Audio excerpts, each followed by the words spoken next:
Some practical things that I've seen in schools in terms of embracing cultural diversity: multilingual signage. I was at a school where we had 3 or 4 different languages on our signage, and then creating spaces for that cultural expression. So one of the schools I worked at had footprints painted in Aboriginal and Torres Strait Islander colours all the way down to our Aboriginal Education Officers space, and so that was great. And then being open to embracing that student voice, as we've mentioned across the conference before, how really important that is in terms of connecting students together and creating that sense of belonging. I think understanding a few practical things would be, first of all, explore what the cultures or the insights the cultures provide on what wellness and well-being is for them, and then kind of I think it's a collegial process. So you're co-designing alongside the community, as opposed to assuming what you think will work best. Excellent, yeah. So I think understanding that it's not just something that you necessarily impose on a group within a school setting.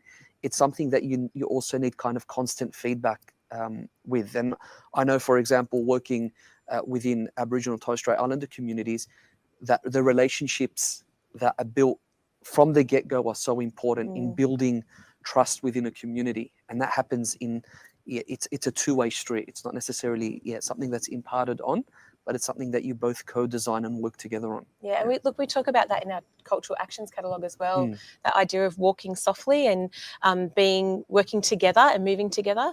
And I like the idea of moving slowly to move fast later on. So building that trust, building that relationship, having that as your focus, because once you've got that established, then being able to achieve your goals or your actions can be much faster.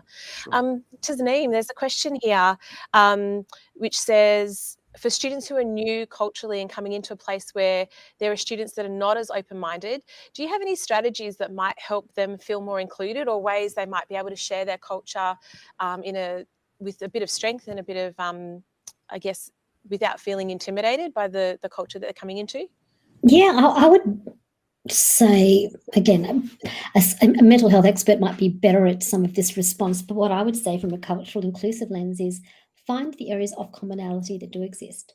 So while there might be, like the question has posed, issues of more openness versus more conservativeness on certain issues, leave those issues aside for the sake of at least immersing the kids into a level playing field, and find things that they're both interested in. Is it food? Is it music? Is it sport? Is it a TV program, or is it a YouTube?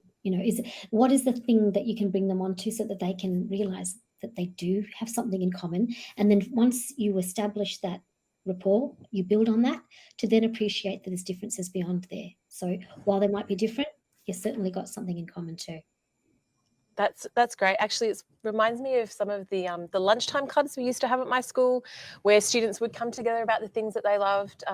We had an anime club, and it was an opportunity for some of our students to share their passion about their culture, but also for students who are curious about the culture to engage with it as well in a non-threatening space. So that was great.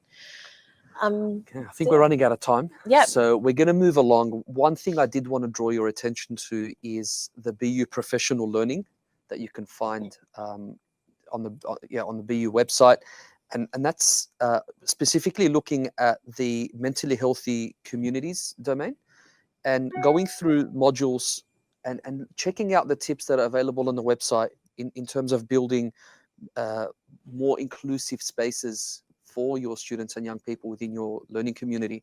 Some of the other great resources we have on the BU website are, we've got a number of different fact sheets around inclusion, but we also have a lot of fact sheets around partnering with families. And I think when it comes to connecting around cultural considerations, that partnership is really important.